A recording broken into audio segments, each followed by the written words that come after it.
here tonight, just so that you know there's Big Bill Watson, former multiple state champion and Australian champion. Alongside of me is the great Charlie West, Australian Motocross champion, Harley Scramble winner, multiple national champion, state champion, champion speedway racer in either speed cars or the Formula 500s.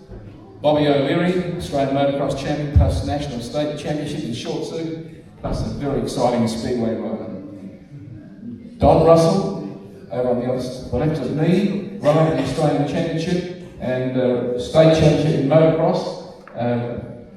Mass did a huge amount in motorcycling. We'll be talking about a little bit later on the program. Kevin Russell, his brother.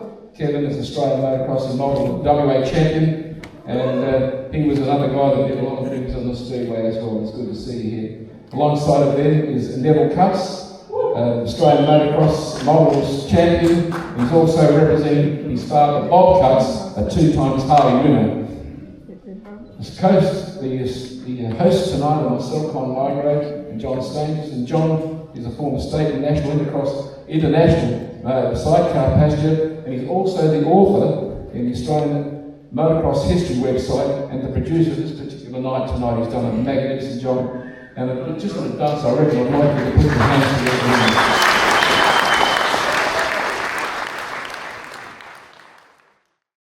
together. Sitting alongside of me is one of my very dear friends, and the guy that I think everyone would acknowledge in this room that he would probably be one of the greatest competitors that this state's ever produced as far as motorcycling is concerned.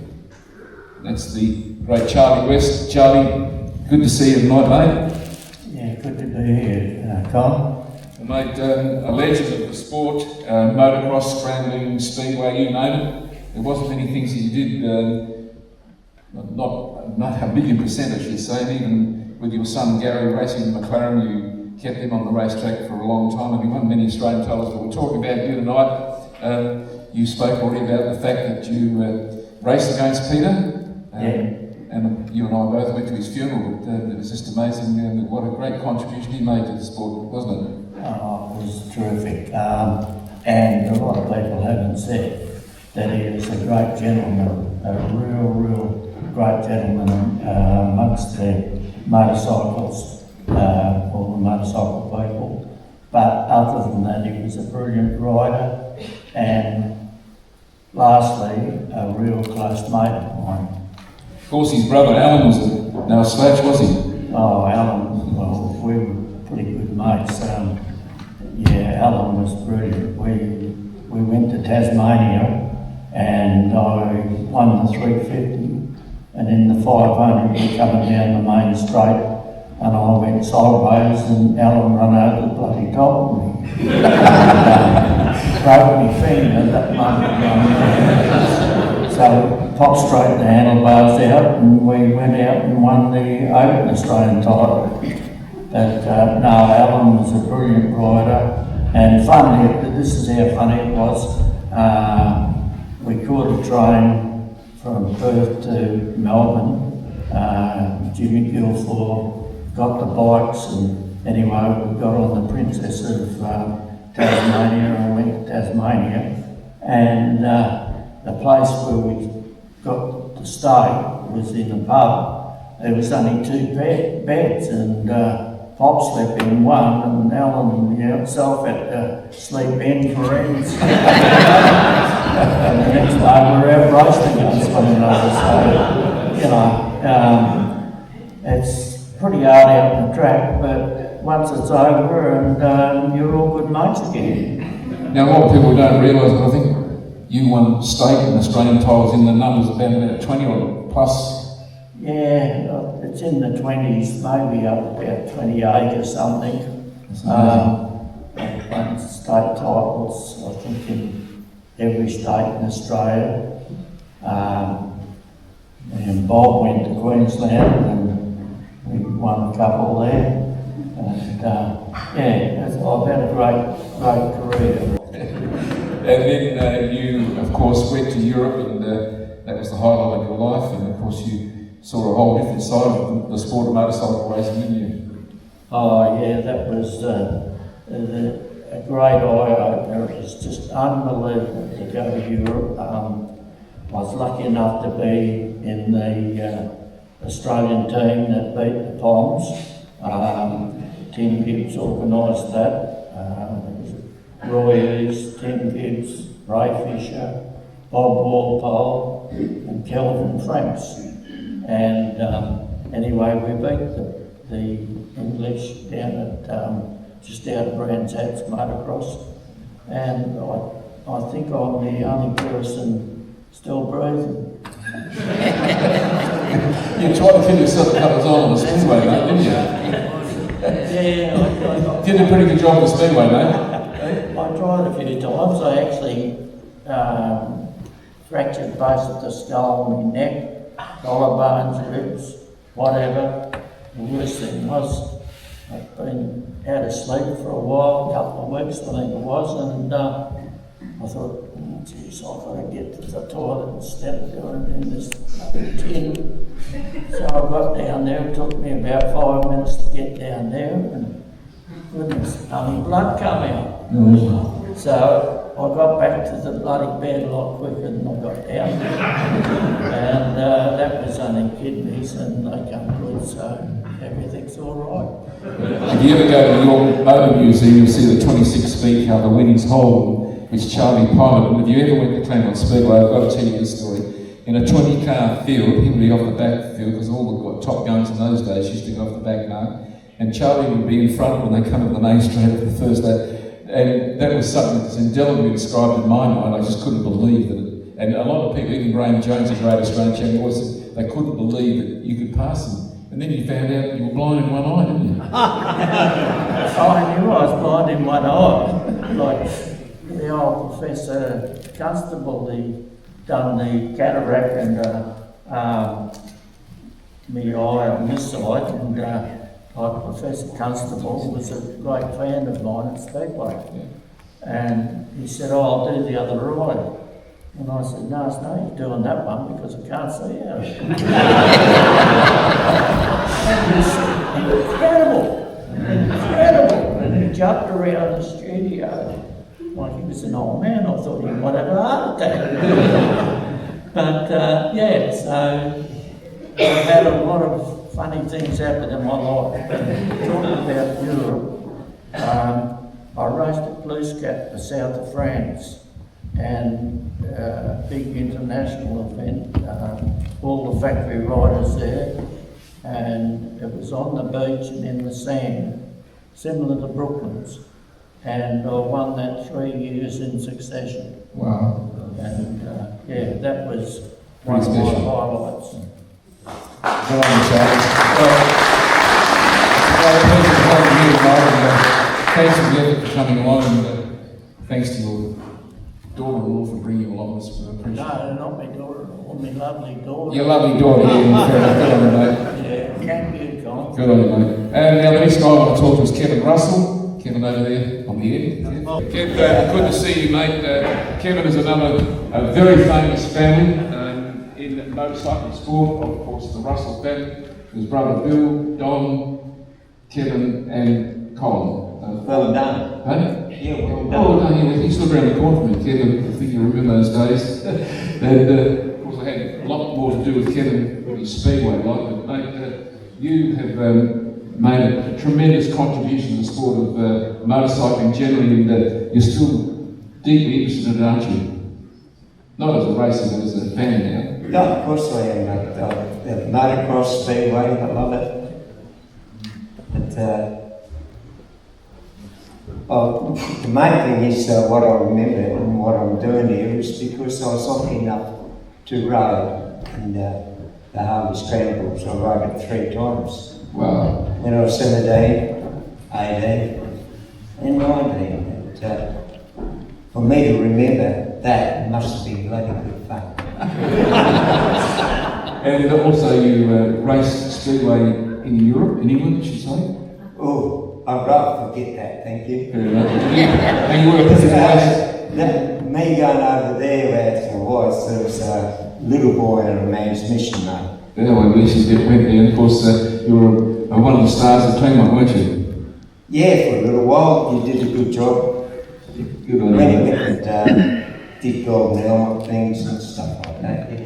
And looking back on your career, who was probably the toughest racer you ever competed against? Oh, Smythe. Smythe will do, yeah. You were getting old, but I was a young and up and coming. No, that was me and my best pal. Good on you, mate. Thank you much, Kevin Russell, ladies and gentlemen. And now, Bob was another famous family because he had a brother, Terry, that raced, and we had the privilege and pleasure of being with Bob last night, and we talked about his career, and Bob, that went over a fair time, didn't it? And you had a tremendous amount of success. In fact, he rode Speedway for a lot of years, that hardly ever pricked his feet on the Speedway, he went road racing, and then went and rode a motorbike one day with bald tyres and crashed, mate. Yeah, it was a downfall. Yeah. Road racing was a bit of a trick actually, because at the time I was riding motocross, and I was riding short circuit, and I was riding speedway, and Margaret says, God, you know, when are you going to give one away? And I said, well, people keep giving me motorbikes, I suppose I've got to ride them. And then one day I went to the Castrol 3-hour road race, and anyhow, George Cowie had to have a rider for a bike, and I thought, well, I'm here. So anyhow, we just got home, and Margaret said, gee, it was a wet day, it must have been uncomfortable. I said, oh no, it wasn't bad. And then all was well until the next day, and she opened the back page of the paper, and there's Bob O'Leary won the Castrol 3-hour. She was a bit pissed off, I think, because I didn't bother telling her. I didn't really want her to worry. And it was a bit funny like that. When John rang me up about a week ago, wasn't it, I think? And he said, I've got 2 tickets for you for this show. And Margaret was sitting there, and he heard her, and she said, I'm not going. And I went, what, you know? It was Harley Scramble, and I said, yeah, well, the reason that I nearly had to take it to the trauma ward, because I brought back old memories, and what probably a few thousand people know, Harley Scramble were famous for the worst toilets in the whole history of motocross. And she only ever went to one, she refused to go back again. And that's when we were in love, and we weren't even married.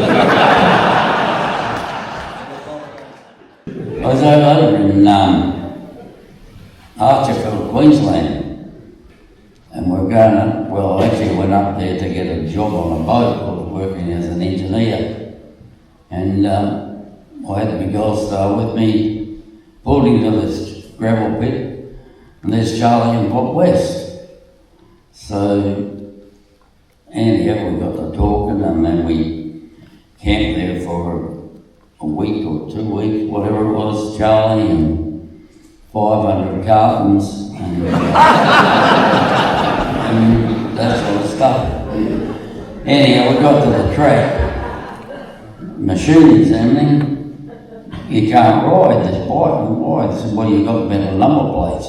You've got to have 1/2 inch thick wooden number plates. Well, I said, that's great. Here I am this morning at the event, because they wouldn't let us in on the track earlier.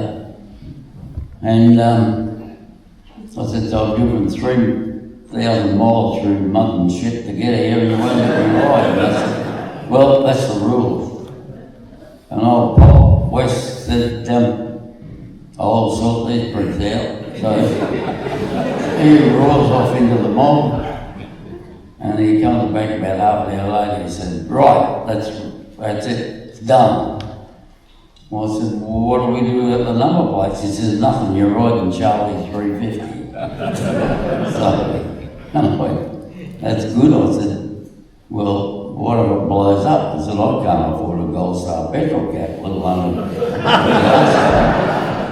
And he said, he said, it's not really a problem. He said, Montlocks have got a couple left. So that was sort of a big lift there, and we got to following that event. And Charlie said, whatever you do, he said, we'll get black flag. I said, why we get black flag? He said, you will. He said, but don't worry, just keep going, stuff on it. So anyhow, we got black flag, I don't know how many times, and the reason was, over there they didn't jump like we did, they just lollipopped over these hills. And Charlie and I were going over their heads and they were having a heart attack. And you get a black flag. But anyhow, that was all a bit of a problem. And then Pop says, I sort these pricks out. Off he goes again with his rule book. And he's up there quoting all these rule numbers and section this and some other thing or whatever. Oh, okay, so they sanctioned our wins and all was good. And then about a couple of hours later, the front of the Pop, they said, this rule book, he said, we can't find anything like that in our rule book. And he said, oh, you're a bit backward up here. And I walked off and left them. So Mr. Conley didn't just break the rules, we just had to beat a couple, didn't we? And just on the screen there's a photo view of the late. There's a photo view of the late great Richard Kings, and we remiss of us not to mention him tonight because he was another great rider. You had many a great tussle with him. Oh, Kingsy, yes. Yeah, Kingsy was a worry. Yeah. But, no, fantastic time with Richie because we were allowed to do what we like. We were allowed to kick and shove or change gears for each other or whatever. But the stewards said, just don't do it with anybody else. But, there was a funny thing there because my dad Jack and Richie's dad Frank used to stand together, and once allegedly he said, I don't know who said what, they said, this has got to stop, you know, one of these days they're going to kill each other. And I said, yeah, but I wonder if it'll be on the track or in the bar. So it never did work that way. Good on you, buddy. Well, Bob O'Leary, ladies and gentlemen. Don was another man, was another fine rider, winner of the Harley Scramble Australian titles. And Don, good to see you. I haven't seen you for about 40 years, but you're looking very well. You're still pretty fit, like Charlie and Bob. Good. Thanks. Thank you. So you had a very exciting career. I used to remember you when you were riding motorbikes. You were also a very good Australian rules footballer. In fact, you played amateurs for Wembley, wasn't it? And Yeah. You were a very good footballer. So he kept himself fit, and he was bearing in mind the football season was also motocross season or scramble season, wasn't it? Yeah, absolutely right, Con. Yeah. On the money. And an old Melbourne boy lived in Grand Promenade. What attracted you to motorcycling going back all those years ago? I bought a road bike and I felt I needed to belong to a club, so I joined the Harley Club and to be safe on the roads. And I went to their club runs and then I was hooked. I bought a bike, an old Velocet 350, and used that for club runs, racing against the flock, the track race, point to point, and the wild and woolly. And that was in 1954. In 1955, I was riding in the Harley Scramble, which was really the Australian Scramble Championships, with Les Shan was there. I wasn't anywhere near there, and Peter Nicol, of course. So that was my initiation to the Harley Scramble. somehow was in front of Lee Sheehan at some stage, so I learned a new tactic. I heard this screaming voice, a screaming human being voice in the middle of the race with riders everywhere. It was Lee Sheehan trying to, and I just kind of got caught, and he went straight past. He wouldn't have done it anyhow. But I must say that I used the same tactic, and I think my brother here used the same tactic thereafter. Screaming. At that stage, I'd love to pass, but I couldn't do much passing, but it was a good tactic to use at the end of the day. And you also had some great clashes with Alan Nicol and that. So what's your memories of Alan and Peter for that matter? Alan Nicol won the Harley Scramble in front of me one year, and I saw him do lockers. He got into a big locker, if you remember. Alan, he was sprawled out on the bike, but he didn't let go of those handlebars. He hung on to them, and unfortunately for me, he hung on to it and he won the race. But Peter Nicol, you talk about, we went in a team, a state team, Peter, Charlie and myself, to Moorebank. And that's the first time it was kind of a team play. And in the 350, my bike was the 350, I think Peter had the 350. Charlie, did you have a 350 and a 500 or only 500? 500 on the first one. Yeah, okay, so I got a great start in the 350 race, and I was out in front of Peter Nicol. And my ambition got ahead of my ability, and I grabbed too much throttle and dropped it at the next corner. Picked the bike up and came third at the end of the race. But then in the unlimited, this one was one, the West Aussies cleaned them up really. Peter won, Charlie got second, and I got third. Well, very good. And also,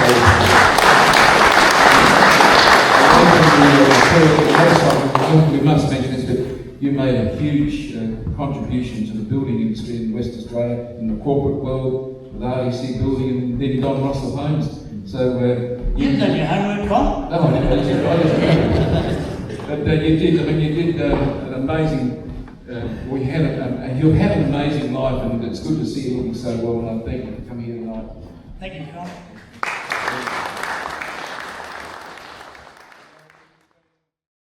Talk about the tall timber country, and I remember going back when it used to be called the Management Scramble, and then it became the Management 1000, and I think it became then the Management 1500, and now it's the Management 15,000. It's probably one of the biggest events. Not only in Australia, but probably in the world. The man that was, his family made a huge contribution to that was Neville Cutts. Good to see you, Nev. Thanks, Con. I did say very cheaply, being alive, I said to you, wife, I said, I used to remember when you had black hair. Yeah, I did too, actually, once upon a time. Neville, you were an amazing competitor, and you were one of the guys that I remember, and indelibly inscribed in my mind as well. And your detail of being fit, your fitness is just as important to you as your motorcycle racing, I think. Well, that's for sure. I think in any sport, you have to be at your utmost best to, produce what you want and get out of it. So I trained very hard, which most riders would do, and put a lot of time and effort into riding a motocross bike. And now your family were very famous, the Cutts family, and you've even got a nephew now leading the Australian Road Racing Car Championships. So the name continues on right throughout motorsport, doesn't it? Yes, that's for sure. I'm here tonight to represent my father, Bob Cutts.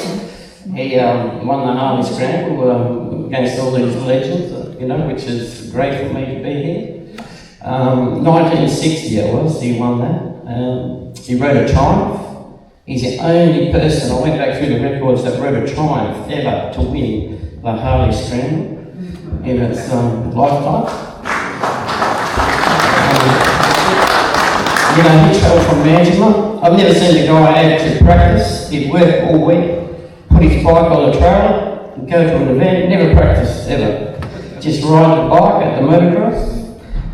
I got a couple of funny stories. He ended up, when he won the York Scramble in about 67, he had a twin port CZ, and I was only about 7 then, so I can remember that. And this CZ was very fast when it was going. It was a 360 twin coil. So it never started, he could never start it. So it made him up. My mother would tow him out the road at about 50 mile an hour behind this car, this big Rambo van. I can remember it, so in the old mine.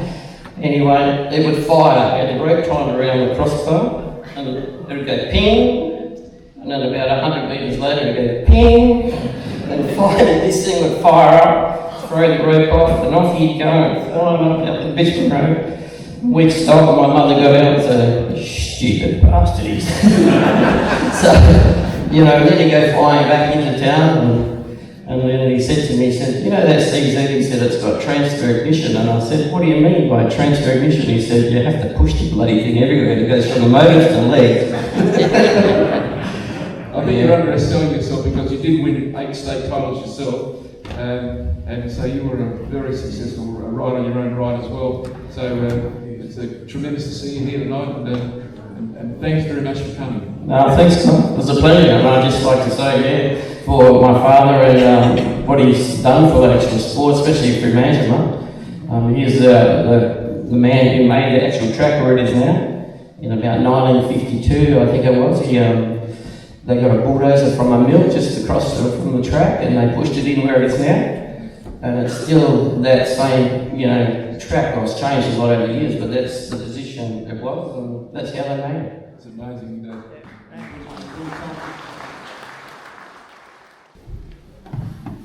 My memories of Peter Nicol was, he was a yardstick. We were the madness in the bush. Didn't have a clue on how to ride in sand. We're just going to go down there and get in amongst these Perth guys and sort of all out. Anyway, we get down there, and this flea was Peter Nicol. He just made it look like a hot mix road. He was just smooth as silk, and he was an analyst. He had it all worked out. Later on in the day, when it got all rough as all hell, don't go there. Don't go where the sheep go. You go further over in the bush. As long as you're not cutting corners, it doesn't matter. So you look at Peter. He was damn successful. He was, like I say, one of the first guys that worried about physical condition. Joined the Police Boys Club in Freo to keep fit. It paid off because he ended up being running 5 scrambles. And in the old days, it was a survival of the fittest. If you finished 70 miles, you were lucky. If you got a placing, boy, you were extra. So Peter, to me, was the yardstick. You aimed on being better or learn from him, and I had a lot of fun. I got pretty close, let's say second or third or something like that. That's reasonably close, but didn't get the chocolates. All he got was a bowl of lollies, so he was good. Well, Bill also he lived and worked in Kalgoorlie, so he'd ride his road bike down to Perth, get down to Perth into the roadworks, take off his headlights and get his bike ready to race. And when the race was over, jump in his motorcycle and ride back and go to work at 6 o'clock the next morning on the mines. You can probably tell us a little about that, Billy boy. Well, you sort of work along out of the apprenticeship, didn't have more than 2 bob to run together, so that was your personal transport. It was also the one you had fun with. Finished the Harley Scramble, forget exactly where I was, but there was the usual gathering of the Goldfields clan, and was up in the top end of Hay Street in a motorcycle, in a car workshop, and I fronted up there all clean and rested tidy, and I thought, I've got a brand new tyre on the back. I'm not going to wear that thing out riding back to Kalgoorlie. So I get some of the memory men there, and I thought, well, this is going to be interesting. Don't know how many tubes are going to wreck before we get all this finished, but they did all right, and I loaded everything up, and I suppose it was about 8:30 or something in the evening, and I decided we're going to ride home. Now, the police would have a heart attack if they knew what I did, because the bike was a competition bike, had no lights on it, and I'm going to ride back in the middle of the night back to Kalgoorlie. So, the way we went, get to Southern Cross, it's about 5 degrees in the morning, and I could get some fuel. And from Southern Cross to Coolgardie was just a dirt road, and I got no lights. But this is going to be interesting. So you're looking at a V in the tree line to see if you're going on a straight path, and if you get this noise in your ear when you're pretty close to the guide post, you better move over a bit. Get home about 3 o'clock or so, or something like that in the morning, and there we go, just go and have a shower, clean up, get your clean pair of overalls, so then go to work Monday morning. So that's what you had to do. To me, the Harley Scramble was the Blue Ribbon event. You had to ride in it, you had to give it your best, and like I say, if you survived, you were lucky. If you got a place, and I was lucky. Thank you. Well, I tell you what, I'll leave you.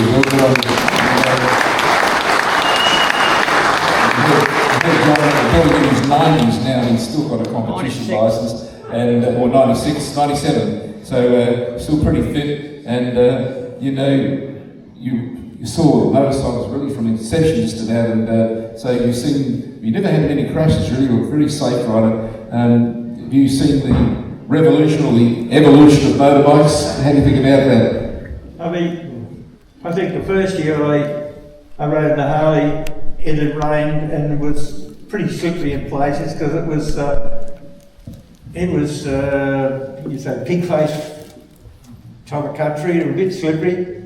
And I sort of came down the second slide, and next thing it's going sideways, and there's a black boy got his arms out, and then whack! They knocked the gear change lever right off. And I thought, oh, here we go. So I continued on in about second gear, and each lap I come round, I see the golfers clown in, I'm pointing down at the deck like that. And they got the message that some poor innocent spectator had a bike parked there. They took the gear change lever off there. Next lap around, put it on there, and I just kept going. But that's the fellowship of it all, and I keep on telling you, everybody, that motorcycling is a big family. You're all exactly the same, you all got the same interests, and you're willing to help one another if need be, and enjoy every 10 seconds of it. And also, after all of that, you rode Speedway for 10 years, so you really did 12 months of the year in those days.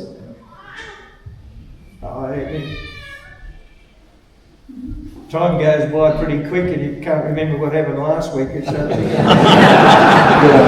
right, well, put your hands together for Billy Watson.